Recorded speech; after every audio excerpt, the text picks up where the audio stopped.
shop with me today, I've got John Sloan from the Eastwood Company. John, how you doing today? I'm doing great. Great to be here, Dennis. We know media blasting is something we all need to do, and we're doing a restoration or something. But the thing that's kind of trendy these days, you're hearing an awful lot about, is soda blasting. Soda as the media, baking soda, right? That's right. It is a specially treated baking soda product. It's not like the baking soda that you might pick up at your grocery store. It's a treated crystal that has more impact and can remove the paint. But it also is it's more friendly. I mean, environmentally, but also it's easier on the surfaces you're blasting, right? I mean, you can get around glass with it. You can get around chrome. Is that true? Without etching it, yeah. Oh, you gotta love that. Well, here's I love your Gee Whiz demos, and here's another one of these. This is kind of why soda, right? Very much so. Here you can see a couple samples that I've blasted with soda. This is a steel panel, and this is aluminum panel, both of which were blasted with the baking soda. And you can see there's very little warp. There's just a slight bit of warpage on the aluminum. But also a very smooth surface. But a very smooth surface. On the other hand, I have a couple of panels here that I blasted with the aluminum oxide abrasive. This again is steel, and this is aluminum.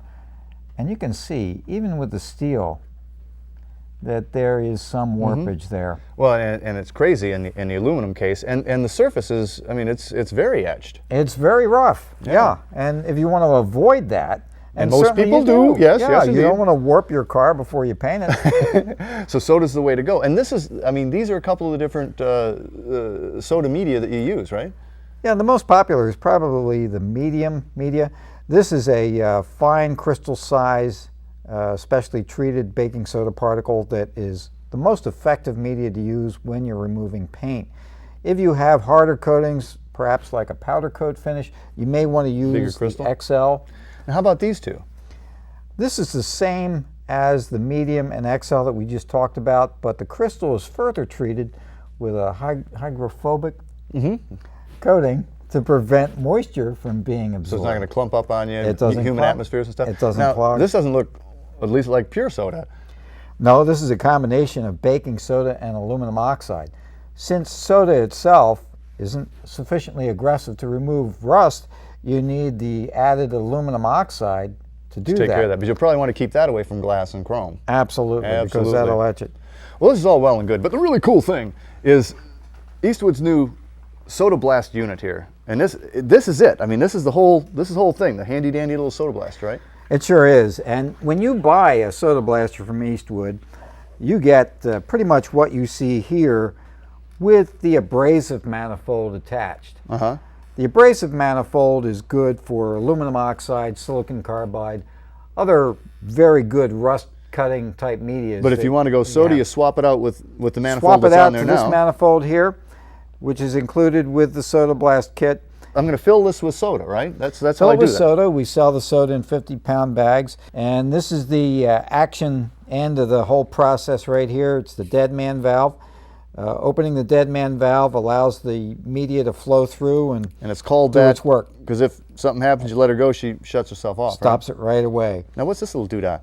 Well, this is a popular option to keep the dust generation down. Because soda does generate a lot of dust, this will allow you to mist water over the spray, and it cuts out about 50% of that dust. Now, this is over here. This doesn't actually go with this unit, but it's a soda blaster conversion, retrofit right? kit. Uh-huh. If you already have an abrasive blaster similar to what you see here, you could very likely attach this to it and convert it to soda operation.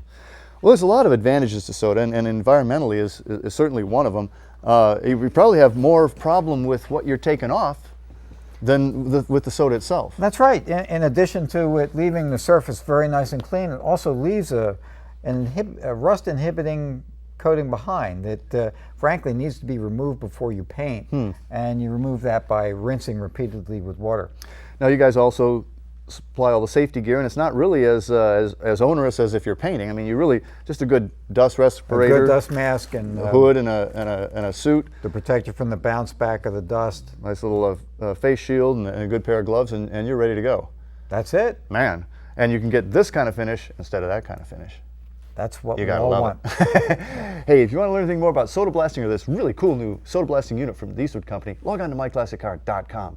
Yeah, I'm dying to check one of those things out. That's got to be. You'll love it. Oh, I know I will. Yeah. Visit EastwoodGarage.com, your trusted source for professional auto restoration tools and techniques for over 30 years.